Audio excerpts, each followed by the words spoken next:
ಎಲ್ಲರಿಗೂ ನಮಸ್ಕಾರ. Welcome back to Jnanagani Kannada.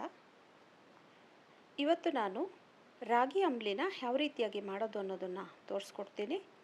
ರಾಗಿ ಅಂಬ್ಲಿ ದೇಹದ ಉಷ್ಣತೆಯನ್ನು ಕಡಿಮೆ ಮಾಡುತ್ತೆ. ಅಂಬ್ಲಿಗೆ ನಾನಿಲ್ಲಿ 50 ಗ್ರಾಮ್ನಷ್ಟು ರಾಗಿ ಹಸಿಟ್ಟನ್ನು ತೊಗೊಂಡಿದ್ದೀನಿ. ಇದನ್ನು ರಾತ್ರಿಯೇ 300 mlನಷ್ಟು ನೀರಿನಲ್ಲಿ ಕಲಸಿ ಇಟ್ಟಿದ್ದೀನಿ. ಬೆಳಿಗ್ಗೆ ಇದನ್ನು ಸ್ವಲ್ಪ ಮಿಕ್ಸ್ ಮಾಡಿಕೊಂಡು 500 ml ನೀರನ್ನು ಇಲ್ಲಿ ನಾವು ಬಿಸಿ ಮಾಡ್ಕೊಬೇಕು. ಈ ಮಿಕ್ಸ್ ಮಾಡ್ಕೊಂಡಿರ್ತಕ್ಕಂಥದ್ದನ್ನು ಬಿಸಿಯಾಗಿರ್ತಕ್ಕಂತಹ ನೀರಿಗೆ ಆ್ಯಡ್ ಮಾಡಿಕೊಂಡು ಇಲ್ಲಿ ಕುದಿಸ್ಕೋಬೇಕಾಗುತ್ತೆ.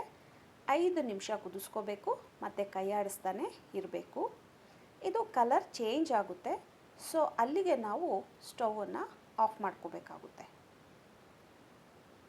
ಇದು ತಣ್ಣಗಾದ ನಂತರ ನಾವು ಇದಕ್ಕೆ ಉಪ್ಪು, ಕೊತ್ತಂಬರಿ ಸೊಪ್ಪು, ಹಸಿಮೆಣಸಿನ್ಕಾಯಿ ಸ್ವಲ್ಪ, ಈರುಳ್ಳಿ, ಮಜ್ಜಿಗೆ ಅಥವಾ ಮೊಸರು ಇದನ್ನು ನಾವು ಆ್ಯಡ್ ಮಾಡ್ಕೊಳ್ಳೋಣ.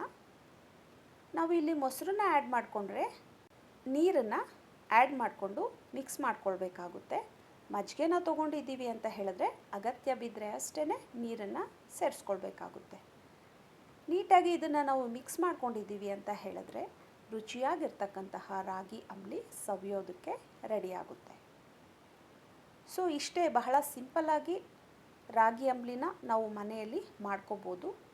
ಇದು ದೇಹಕ್ಕೆ ಶಕ್ತಿಯನ್ನು ಕೊಡುತ್ತೆ, ಬಹಳನೇ ಒಳ್ಳೆಯದು ಆರೋಗ್ಯಕ್ಕೆ. ಅದರಲ್ಲೂ ಕೂಡ ಬೇಸಿಗೆಯಲ್ಲಿ ನಮ್ಮ ದೇಹವನ್ನು ಬಹಳನೇ ತಂಪಾಗಿ ಇಡುತ್ತೆ. ಸೊ ನೀವು ಕೂಡ ಮನೆಯಲ್ಲಿ ಒಂದು ರಾಗಿ ಅಂಬ್ಲಿನ ಮಾಡಿ ನೋಡಿ, ರುಚಿ ಹೇಗಿತ್ತು ಅನ್ನೋದನ್ನು ಕಾಮೆಂಟ್ ಮಾಡಿ ತಿಳಿಸಿ. ಮತ್ತೆ ಹೊಸ ರೆಸಿಪಿಯಲ್ಲಿ ನಾನು ಮತ್ತೆ ಭೇಟಿಯಾಗ್ತೀನಿ. ಬಾಯ್.